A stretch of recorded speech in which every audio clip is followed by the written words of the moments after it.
Okay, today we are discussing about the types of the business, various forms of the business organizations.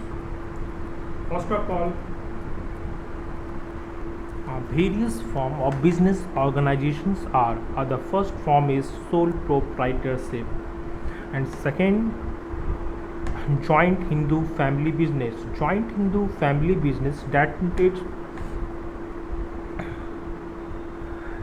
third partnership firm, four cooperative societies, and the fifth is the joint stock company. Let us we try to understand different forms of the business organizations. The first is the sole proprietorship firms. What do you mean by sole proprietorship firms? Sole proprietorship firm is a sole ownership firms. Sole proprietorship is a form of a business that's owned and managed by a individual persons, a single person. If a person who manages the business, all the responsibility of the business are taken by a individual person. That situations a man do a business, it's called the sole proprietorship business. When we consider the sole proprietorship business, it is a basically related to the sole ownership. Sole ownership, that means the persons who have owner of a business, and he taken the all the profit and loss, and he taken the all the responsibility of the business. That types of the business are called sole proprietorship business. To understand what is the features of the sole proprietorship business, basically a sole proprietorship business is a small scale business, and the individual person are the responsible for these types of the business. So there is some basic features of this business. That means the advantage of this business are following: no legal formality while the formations of and closing of the business. There is no legal formality. That means when you established a partnership company, a joint venture, that types of the business have a legal formalities, and without the legal permissions, without the permissions of the government, without the registrations, we never start this types of the business and close this types of the business. But sole proprietorship business is an individual business which when you think to start and when you think to close it. जब आप सोच लो कि हमको शुरू करना है तो आप शुरू कर सकते हैं. जब आप सोचो कि इसको बंद कर देना है, खत्म कर देना है, तो इसको आप क्लोज कर सकते हैं. Next is owner unlimited liability. Basically a partnership business and the company business, the on liabilities are the distributed, but individual ownership business, all the liabilities are taken by a one person. That means कि सभी के सभी दायित्व जो है सो एक ही व्यक्ति हुआ. बिजनेस को प्रॉफिट होगा तो वो काम करेगा, उसको मिलेगा. बिजनेस को लॉसेस होंगे तो वो सिर्फ उसके लिए होंगे. बिजनेस अगर एक्सपेंड करना होगा तो इसके लिए भी उसको सोचना होगा. सेल को इंक्रीज करना है तो इसके लिए भी उसी को सोचना है. यानी ओवरऑल जो मार्केटिंग से रिलेटेड हो, सेल्स से रिलेटेड हो, बिजनेस के एक्सपेंशन से रिलेटेड हो, बिजनेस के प्रॉफिट से रिलेटेड हो, बिजनेस के लॉस से रिलेटेड, कोई भी डिसीजन या कोई भी काम जो है वो खुद करता है और उसके लिए वो स्वयं ही रिस्पॉन्सिबल होता है.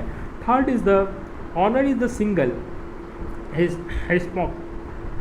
Reception of all the risk and the profit of the business. जो सोल प्रोप्राइटरशिप के बिजनेस होते हैं, जो ऑनर्स होते हैं, वो हर चीज़ के लिए तो खुद ही लायबिलिटी लेबल होते हैं और उनकी लायबिलिटीज़ तो उनके ऊपर होती है. इसलिए जो बिज़नेस को होने वाले जो रिस्क हैं वो भी वो बेयर करता है, और इसलिए बिज़नेस के सारे प्रॉफिट्स के लिए भी या लॉसेस के लिए वो खुद ही रिस्पॉन्सिबल होता है. इस तरह से बिजनेस ऑर्गेनाइजेशंस में जो ऑनर होता है वो कह सकते हैं कि सिंगल रिस्पॉन्ड करता है या सिंगल रिस्पॉन्सिबल होता है बिजनेस में लिए गए रिस्क के लिए, या बिजनेस में जो भी रिस्क क्रिएट होता है उसके लिए वो इंडिविजुअल रिस्पॉन्सिबल होता है, और इस कारण से वो बिजनेस में होने वाले प्रॉफिट्स का भी इंडिविजुअल ऑनर होता है. Next is the business and owner have the same identities. there is no single aspect of the business and the owner. There is no individual aspect of the business and owner, because the business is started from the owner, and when owner is in, business is closed. So all the responsibilities of the starting of the business and closing of the business is the individual depend on a one partner। क्योंकि व्यापार का जो साझेदार व्यापार में जो honour होता है वो क्या करता है कि जैसे ही वो बिज़नेस खुद ही शुरू करता है और उसके अलावा उसका कोई इंडिविजुअल ऑनर भी नहीं होता, या उसके बाद उसको बिज़नेस को होल्ड करने वाला या बिज़नेस को चलाने वाला कोई मालिक नहीं होता। इस कारण बिज़नेस के लिए सिर्फ एक ही व्यक्ति को पहचाना जाता है, उसके साथ ही बिजनेस चलता है और उसके ख़त्म होते ही या उसके डेथ होने पर या उसकी मृत्यु होने पर या किसी अन्य कारण से उसके हटने के साथ ही बिजनेस का क्या होता है, खात्मा हो जाता है, बिजनेस खत्म हो जाता है। Owner takes all decisions independently, क्योंकि बिजनेस में जो ऑनर होता है वो बिजनेस के सारे प्रॉफिट या लॉसेस के लिए रिस्पॉन्सिबल होता है, और इसलिए क्या होता है कि वो किसी भी तरह के डिसीजंस को लेने के लिए खुद ही रिस्पॉन्सिबल होता है। उसके लिए उसको किसी से सजेशन लेने की आवश्यकता नहीं है या किसी के ऑर्डर को फॉलो करने की आवश्यकता नहीं है।